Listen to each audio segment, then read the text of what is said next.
Hello everyone, welcome back to another session of construction management. Students, in the lecture series of construction management, in the up to previous session, we have completed the topic of construction material management. Alright, and now today in this session we are going to start construction economics. So we have covered up introduction, construction planning, then we have seen construction material management. And today we are going to start with construction economics. So let us begin with what we are going to understand in the entire session of this first session of the construction equipment. So today we are going to start with the introduction or the background study of the chapter or the topic. Then we are going to start the topic of economic decision making. There are several methods and there are several things in which you need to have the economic decision making. Then we are going to understand time value for money, and if the time permits, we are going to start cash flow diagram. So we'll try that we cover up 4 topics, but at least we are going to cover 3 today. Alright? So now let us begin with the introduction to the chapter. So in construction, economics affects the decision making in many ways, from the purchase of material or the scrapping of equipment or the bonus or penalty clause and so on. So economics is always associated with the construction. We have seen that way, because apart from that, economics were already there in the construction. With the growing maintenance cost, especially in the infrastructural projects, it has been observed that apart from initial cost of the project, the life cycle period of a project is considered when you are deciding something, when you are evaluating the alternatives. See students, when you are doing a project or when you are deciding in terms of resource or when you are deciding in terms of equipment, there are a number of alternatives. So initially only initial cost was a parameter, but now with the growing economy and the maintenance cost, the life cycle period of a project has equal importance. Hence, it is important for us to have a certain knowledge about construction economics, such as method, technologies and terminologies. Alright? So that is why we need to learn the construction economics. Now, let us start with our first topic, that is economic decision making.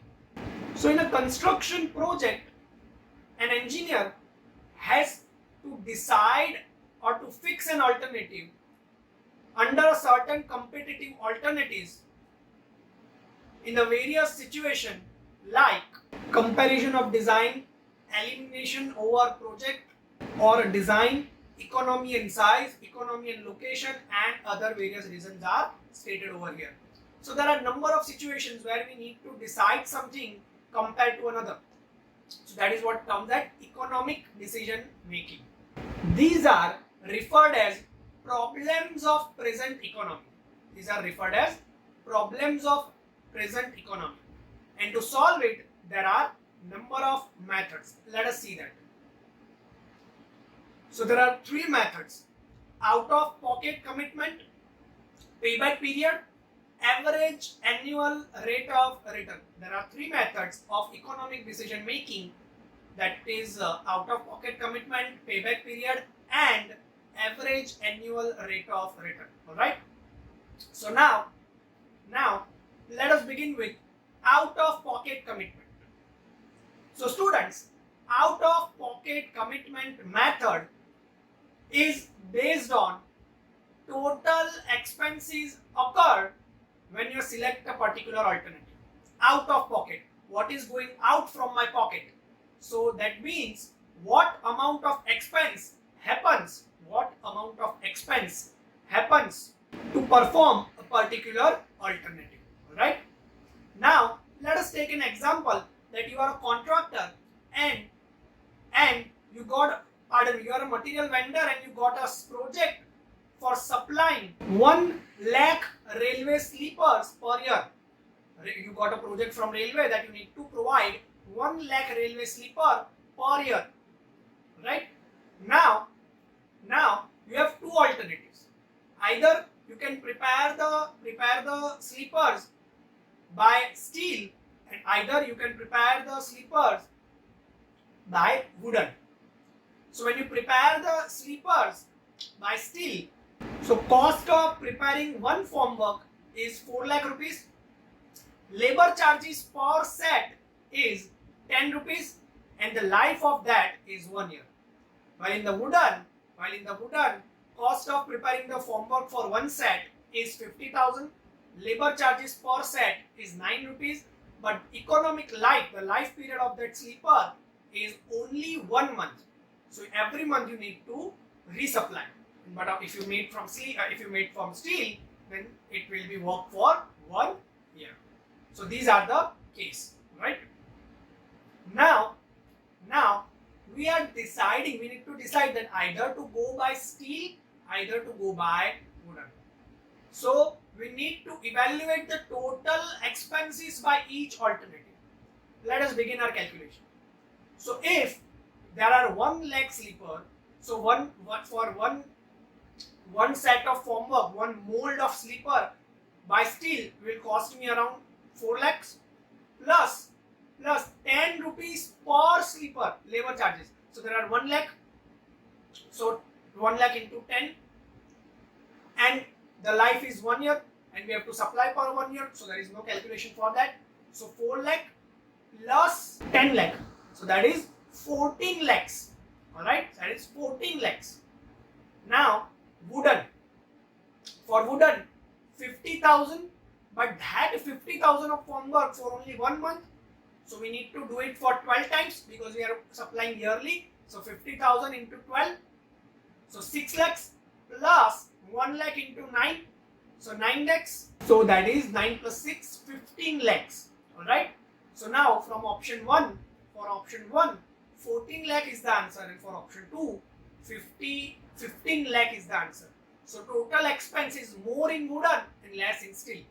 So that is how I can decide that I should go for steel, because the total expense out of pocket is less for steel, right?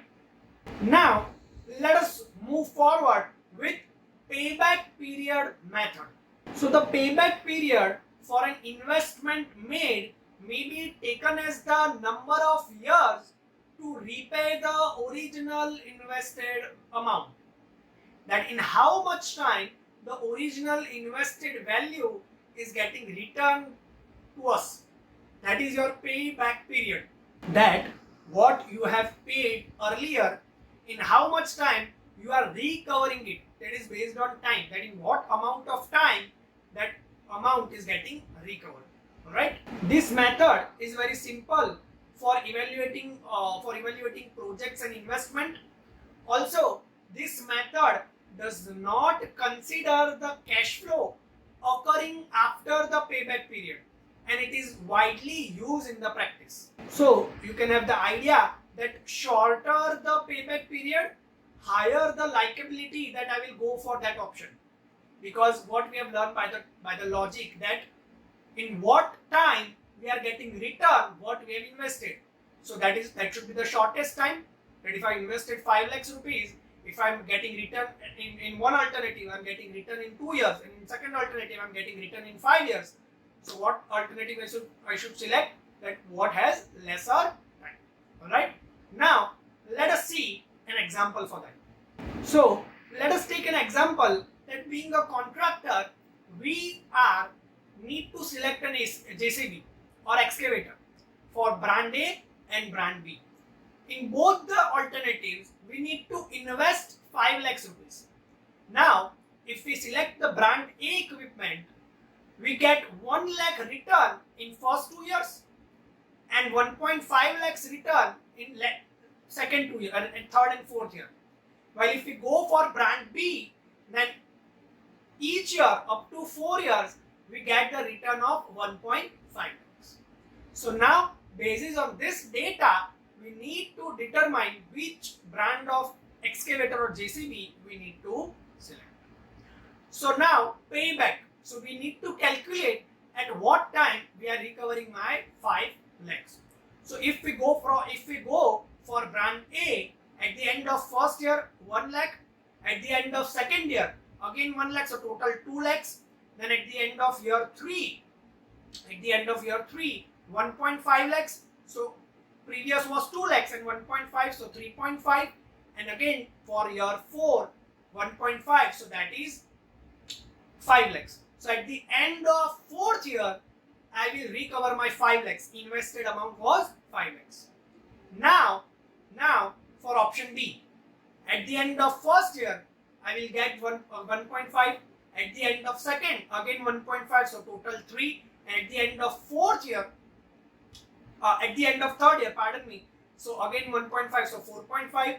And at the end of fourth year, 4.5 plus 1.5, 6. So there will be somewhere between third year and fourth year. To be accurate, it will be 3.3 years.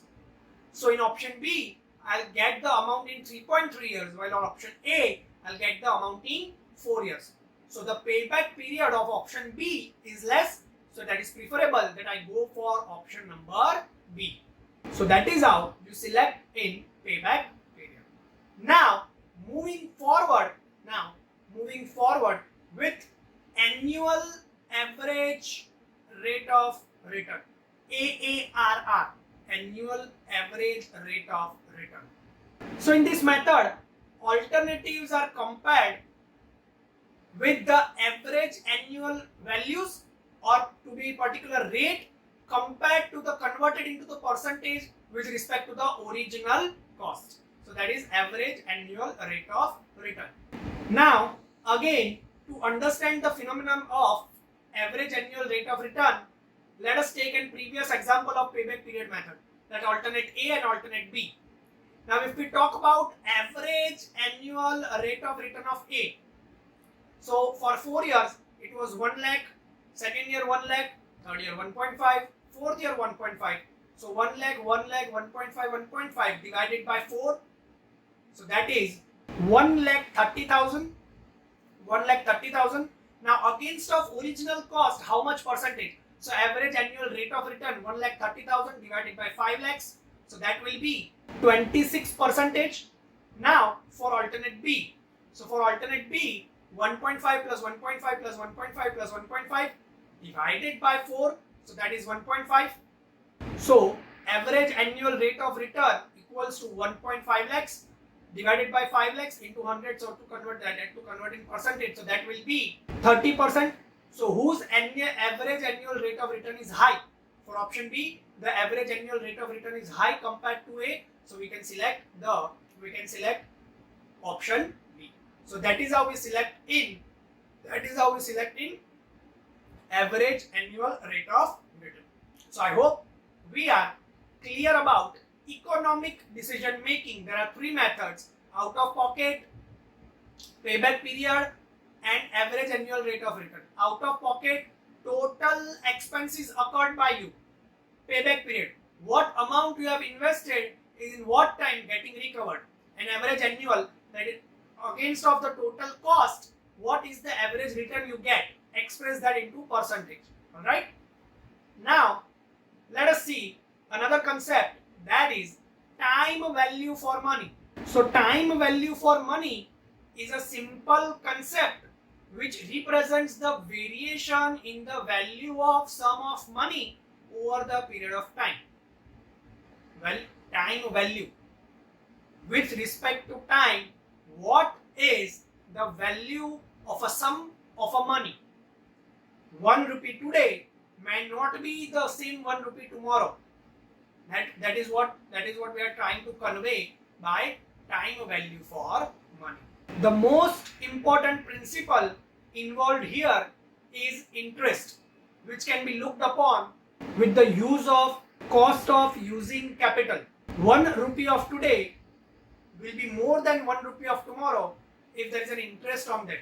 And the basic example of this is your electricity bill or your telephone bills. That if you fails to pay your electricity bill on a particular date, now you need to pay the something extra as penalty. So that is your time value for money. So for example, if 1000 rupees is invested for the 5 years at the end at the rate of 10%, what will be the amount at the end of each year? Let us see that. So here is the table for every year, the value, showing the value that initially it was 1000 rupees, so no change. Now next year on that 1000 rupees, 10% of interest, so 100 rupees. So now value will be 1100. Now on 1100 again 10%, so 110. So now value will be 1210. Now again that of 1210, 10% of interest, so 121 rupees. 121 rupees, so that will be 1331 rupees. So that is how we need to calculate up to 5 years. So this table is trying to represent that what is the value of today's 1000 rupees at the end of first year, at the end of second year, and so on. So that is the formula. F equals to P into 1 plus I raised to n. F is the future value, P is the present value which you have invested, I is the rate of interest, and N is number of years. Alright? Now let us calculate the reverse scenario. What if I need 1000 rupees at the end of, now what if I need 1000 rupees at the end of 5th year? So what amount should I invest currently? So in the previous case, P was known and F was unknown. Here the F is known and P is unknown. Alright? So formula will be reversed, that P equals to F upon 1 plus I raised to n. So if you try to calculate, nearly 620 rupees you need to invest today in order to get 1000 rupees in next 5 years. So I hope we are clear about the concept of time value of money. Now before I conclude the session, let us talk about cash flow. So cash flow is movement of money in and out of the company. That what goes in and what goes out from in terms of money, that is your cash flow. Cash flow can be of two types, cash inflow and cash outflow. So these are the things which we are going to learn in the context of cash flow in the next session. So this is it. That was all about in today's session. In the next session, what we are going to learn, that is cash flow diagram, what are the factors affecting cash flow diagram, evaluating the alternatives by equivalence, and few of the numericals. So in case of any query or doubt, you can always contact me on my mail or my number. Thank you.